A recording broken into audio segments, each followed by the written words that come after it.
काठमाडौँका सबै सुन पसलहरूमा ताला लगाएको छ। व्यापारीहरू सडकमा उत्रेका छन्। कारण के त बुझौँ है त।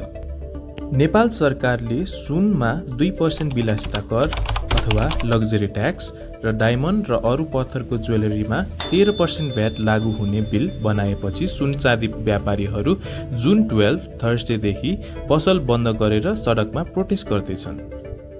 यो लग्जरी ट्याक्सको बिल फिस्कल इयर 2023 र 24 मा पनि आइसकेको थियो, तर सफल चाहिँ हुन सकेन। यो 2% को लग्जरी ट्याक्स र 13% भ्याट एड गरियो भने कस्टमर र बिजनेसम्यानहरूलाई कसरी इफेक्ट हुन्छ त हेरौँ है त।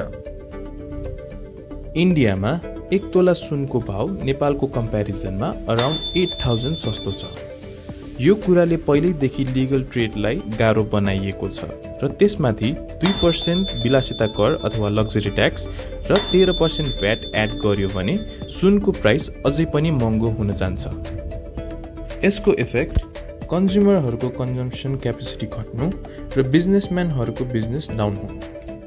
त्यसमाथि नेपालको बढ्दो कस्टम ड्युटिजले गर्दा नेपाली ज्वेलरी अझै महँगो हुन जान्छ, जसले गर्दा विदेशमा एक्सपोर्ट भइरहेको ज्वेलरीहरूको डिमान्ड डाउन हुन सक्छ र ट्रेड डेफिसिट अझै पनि बढ्ने सम्भावना छ। प्रोटेस्टरहरूका अनुसार सुन चाँदीका गहना नेपालमा विलासिताको वस्तु होइन, यो संस्कृति, परम्परा र सामाजिक चलनको अभित्र हिस्सा हो जुन जन्मदेखि मृत्युसम्म कुनै न कुनै रूपमा हामीले प्रयोग गरिन्छ।